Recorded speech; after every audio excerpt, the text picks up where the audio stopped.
The rest of the story. Rene Laennec studied under Napoleon's personal physician. Rene Laennec, he was the father of chest medicine. He revolutionized the art of internal diagnosis with his invention, a little something made out of beechwood, a hollow cylinder about a foot long, the first stethoscope.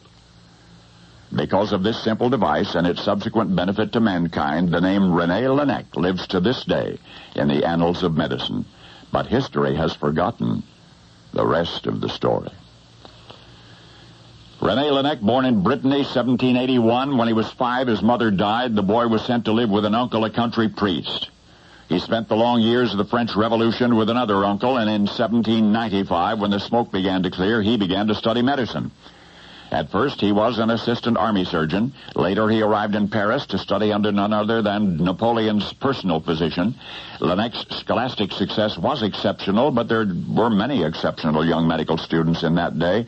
He had hoped for a hospital appointment. He did not receive it. For 12 years, he practiced privately, edited the French medical journals, still no appointment. At last, in 1816, the appointment came, Necker Hospital in Paris, and it was at Necker Hospital that Laennec invented and slowly perfected the stethoscope.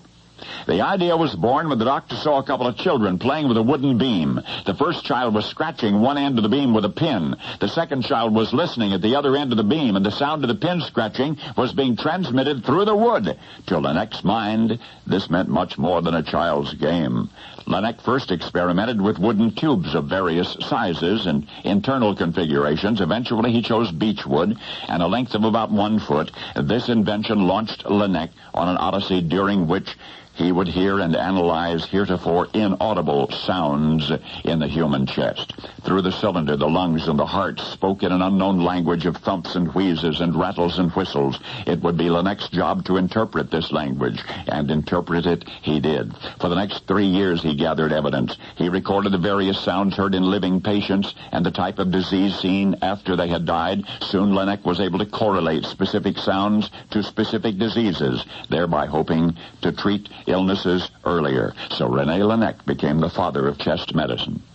His books and theses remain a staple in the literature of medical learning. Revolutionary information on heart disease and bronchitis, pneumonia, pleurisy, emphysema, tuberculosis poured through the little wooden tube and onto the pages of medical history. But if history has so well remembered Laennec's invention, it has all but forgotten his inspiration. For Laennec's burning interest in chest medicine came about after he had contracted a mysterious disease of the chest, a disease that would eventually and prematurely claim him. So necessity was the mother of the invention. In all probability, Laennec originally devised the stethoscope in an attempt to cure himself. But you see, the instrument that so benefited mankind could not benefit its own creator.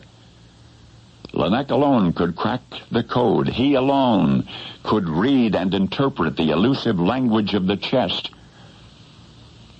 The wooden tube gave that language a voice, but the wooden tube was inflexible, so Laennec was never able to use it on himself.